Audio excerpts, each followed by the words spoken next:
was in San Diego a few weeks ago. We went out kind of to film a little mini documentary about what's happening at the border in San Diego. There's a lot of attention being put on, Texas and Arizona, but California's border is a whole different dynamic, both because they've got, a long stretch of border where you're crossing in and you're going straight to mountains, big open spaces, but then you've got the very dense urban corridor, I suppose, where people, whether they're coming in through the water or they're just coming across the border, where they can disappear into neighborhoods very quickly.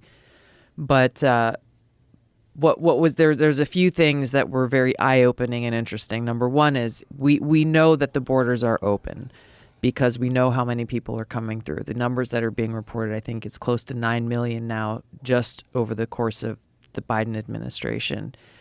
What I saw there were people coming in, and we were just driving around, and we saw groups of people gathering in different locations from all over the world, illegal immigrants, and seemingly happy and going to the place where they were told to go, or they knew that Border Patrol was going to pick them up, and knowing that they will get processed, claim asylum, and most of them will be out with a plane ticket anywhere in the country within 24 hours. And so it's crazy. It's and I've talked to some of the Border Patrol agents, and they're not allowed to say anything on the record, but just the frustration that's being felt where they can't even do their job. What is the justification for the plane ticket? They don't have the ability to house people where they are. So just like, where do you want to go? Is Utah? Okay, here you go.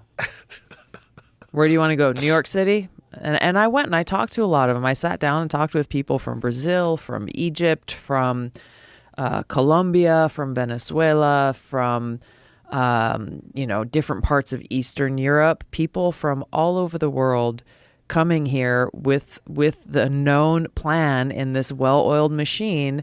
And I'm talking about this because it is very directed to the cartel, directly connected to the cartels, who are being enabled in their multi-billion-dollar human trafficking operation across the border by our policies, by the Biden administration's policies at the border, which is connected to their ability to move fentanyl and other drugs across the border. And so we spent a couple of days at the border there, and then went into the city of San Diego and went and started talking to some homeless people and talking to people who were clearly extremely high on multiple drugs. And we're walking around with one of the community relations police officers there who's just plain clothes. He's walking around and keeping an eye on what's going on there. But we talked to this one guy who had a crack pipe in his hand. He seemed barely conscious, but he was engaging in a long conversation with us, and I was asking him about fentanyl, and he's like, "Oh yeah, I take fentanyl sometimes, but I usually take it at night to help me go to sleep."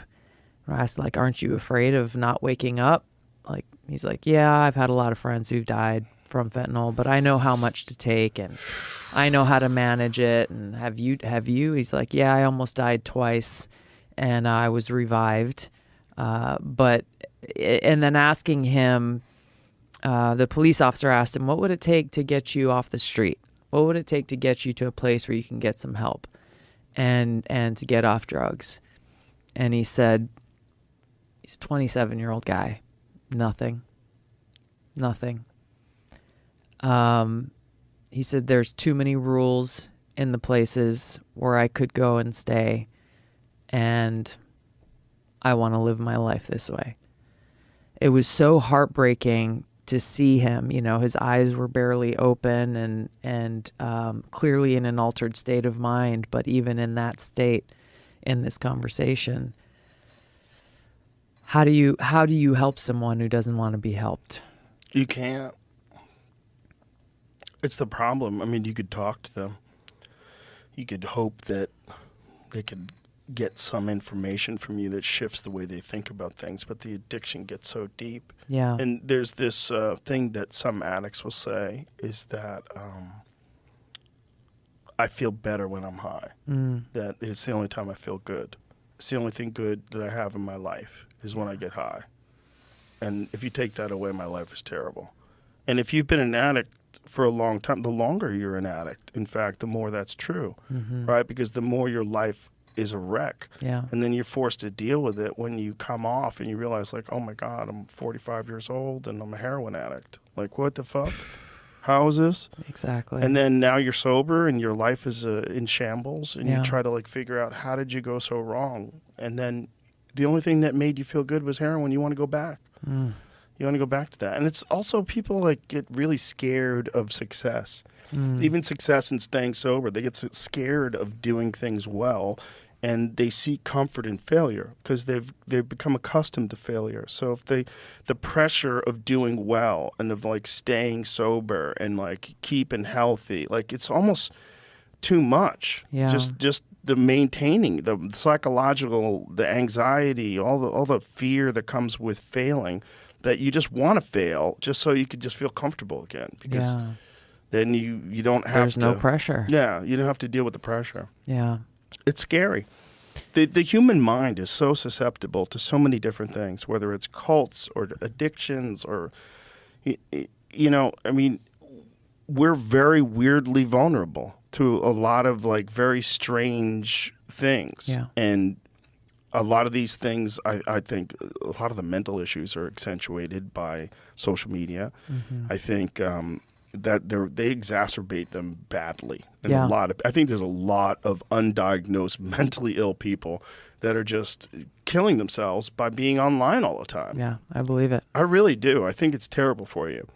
Yeah. Yeah, I mean, it's so easy to get sucked into it. It's so easy. And people that are like arguing with people constantly online, exactly. like, my God, what a terrible waste of time. Yeah. When that becomes your reality, dealing with people and perceptions and, you know, measuring yourself against whatever you're seeing and all of it, and you slip out of the real world and building real relationships and friendships and having real conversations.